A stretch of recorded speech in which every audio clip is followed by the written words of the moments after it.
मत्ती रचित सुसमाचार चैप्टर 17। यीशु का रूपांतरण।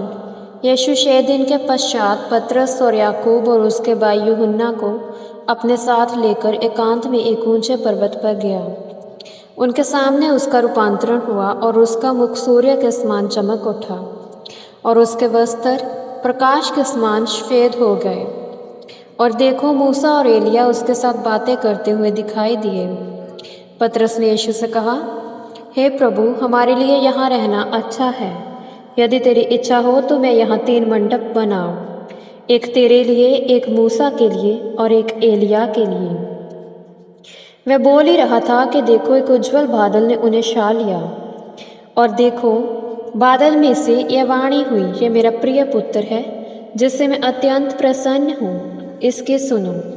जब चेलों ने ये सुना तो वे मुंह के बल गिरे और अत्यंत डर गए। यीशु ने पास आकर उन्हें छुआ और कहा, उठो, डरो मत। तब उन्होंने ऊपर दृष्टि की और यीशु को छोड़ किसी को ना देखा। जब वे पर्वत से नीचे उतर रहे थे, यीशु ने उन्हें आज्ञा देकर कहा, जब तक मनुष्य का पुत्र मृतकों में से जी ना उठे, इस दर्शन के विषय में किसी से ना कहना। फिर उसके चेलों ने उससे पूछा, अब शास्त्री क्यों कहते हैं कि एलिया का पहले आना अवश्य है? उसने उत्तर दिया, एलिया का आना अवश्य तो है और वह सब कुछ सुधारेगा, परंतु मैं तुमसे कहता हूँ कि एलिया आ चुका है और लोगों ने उसे नहीं पहचाना। जो कुछ उन्होंने चाहा उसके साथ किया, इसी प्रकार मनुष्य का पुत्र भी उनके हाथों से दुख उठाएगा। तब वे समझ गए कि उसने हमसे यूहन्ना बपतिस्मा देने वाले के विषय में कहा था। मिर्गी से पीड़ित बालक की चंगियाई। जब वे भीड़ के पास आए तो एक मनुष्य यीशु के पास आया और उसके सामने घुटने टेक कर कहने लगा, प्रभु, मेरे पुत्र पर दया कर, क्योंकि उसे मिर्गी आती है और बहुत बीमार है। वह बार बार आग में और पानी में गिर पड़ता है। मैं उसे तेरे चेलों के पास लाया था, परंतु वे उसे चंगा नहीं कर सके। यीशु ने उत्तर दिया, हे अविश्वासी और भ्रष्ट पीढ़ी के लोगों, मैं कब तक तुम्हारे साथ रहूँगा? मैं कब तक तुम्हारी सुनूंगा?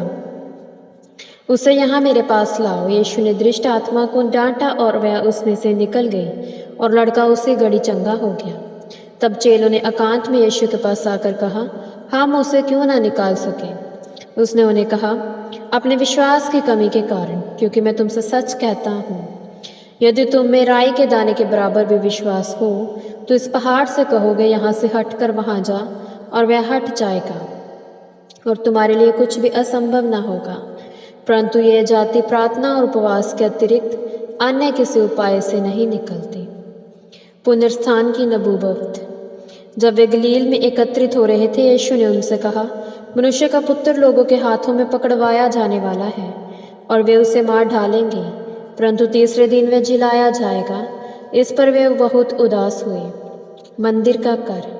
जब वे कफरनहूम पहुंचे, तब मंदिर का कर वसूल करने वालों ने पतरस के पास आकर पूछा, क्या तेरा गुरु कर नहीं चुकाता?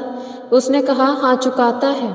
जब वह घर आया तो यीशु ने पहले उससे पूछा, शमौन, तू क्या सोचता है, पृथ्वी के राजा चुंगी या कर किससे लेते हैं, अपने पुत्रों से या परायों से?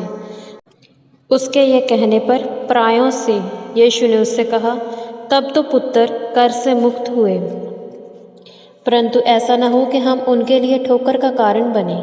तू झील पर जाकर बंसी डाल और जो मछली पहले ऊपर आए उसे ले, और उसका मुंह खोलने पर तुझे उसमें से एक सिक्का मिलेगा।